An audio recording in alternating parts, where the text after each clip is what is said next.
حقیقت نیوز ساجد محمود خان سعودی عرب کے شہر العلا میں آثار قدیمہ کے شعبے کے ماہرین نے نطبی دور سے تعلق رکھنے والی ایک خاتون کے چہرے کے ڈھانچے کی بحالی اور ڈیجیٹل تصویر کشی میں ڈھالنے کا کام مکمل کر لیا ہے۔ اس قدیم خاتون کو حنات کا نام دیا گیا ہے، جن کی باقیات الحجر شہر سے دریافت ہوئی ہیں۔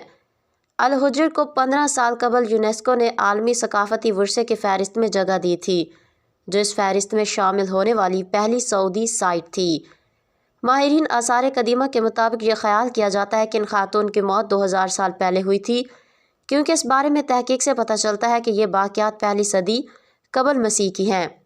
اور ان کا تقریباً مکمل جسم حجر شہر میں